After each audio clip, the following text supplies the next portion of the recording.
I'm currently a captain in the U.S. Army. I graduated from West Point in 2008, so I've been in about 10 years now. I am a field artillery officer, and I've deployed to Iraq and Afghanistan multiple times. So, and I can probably trace it back to the World Wars, where at that time they were called C or T Rations, and basically it was non-perishable goods that were packaged in cans. And that would be distributed to soldiers over a long period of time. You can keep a high inventory, but basically you can keep it in storage for a long period of time forward near the front lines. So we moved from the C and the T ration to what we call now is a meal ready to eat, the acronym MRE for short. And they're just prepackaged basic food. If you've ever been like hiking or gone on a long expedition, very similar to dry food in that nature. So it's high content, high calorie, but can be preserved for a long time. And the idea behind it is you can package them up into boxes, and there's about 12 MREs per case, and that you can take those cases and deploy them forward and keep high in big inventories over a period of time and be distributed out to the troops. Some of it is, some of it isn't. There's a little heater that comes with some of them, and so you can heat the meal a little bit.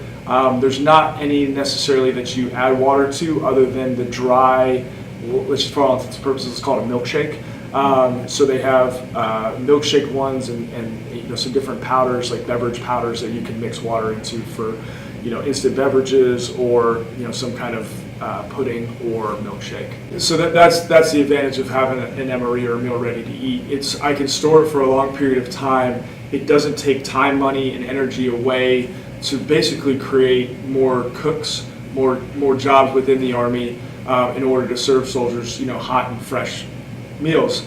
Especially having been on a lot of operations in areas where there isn't a whole lot of civilization and life support stuff. You have to be out basically in the woods or in the desert or on a mountainside, and you basically survive out of everything that you can carry on your back. And so when you're conducting these large-scale operations over a long period of time without the life support, a base you can go back to just get, to go through a cafeteria and get food that's prepared for you. It's just there, it's ready, you can put it on your back, it doesn't go bad, and that's the best advantage to having it. They are expensive in cost, and now I think they're somewhere around $11 per meal ready to eat. So they're quite expensive, and I have never done analysis on the cost benefit of having a meal ready to eat vice the resources that it would take to create a dining hall or a cafeteria to pay cooks. So typically we try to do a little bit of both, especially now that I'm moving up in the ranks and I do a little bit more of the planning and oversight. We try to do a good balance of serving hot meals versus meals ready to eat, especially when on operations and when operating in the woods.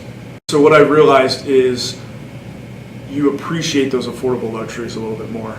So when you do and see things you're not supposed to, typical humans not supposed to see and do, music sounds nicer, smells are a lot more heightened, your senses are a lot more heightened, and coffee is just that little bit of joy that you get every day that tastes that much better. Especially in or around combat zones where some of those luxuries aren't always afforded, especially when you're eating meals ready to eat. And so that coffee is just a little bit nicer. It's that kickstart to your day. It's that little bit of joy and order outside of normal chaos. I think to try to summarize some of which we've talked about, now deployed forward, where you don't have access to those luxuries and you're eating MREs, instant coffee is definitely a way to go. And I think to answer part of your question, what kind of coffee do I prefer, or do most soldiers prefer? I think it depends on where they're at and what they can get while they're there. I'm not a particular on light roast and medium and dark. I think it's just really whatever you can get. Last time I checked, there's not a Dunkin' Donuts in Afghanistan or Iraq, or at least I didn't see one. So you can't really be particular. You just got to kind of pick and choose. And I think instant coffee, again, might not necessarily be the most joyful type of coffee that you could have, but amid everything else, it's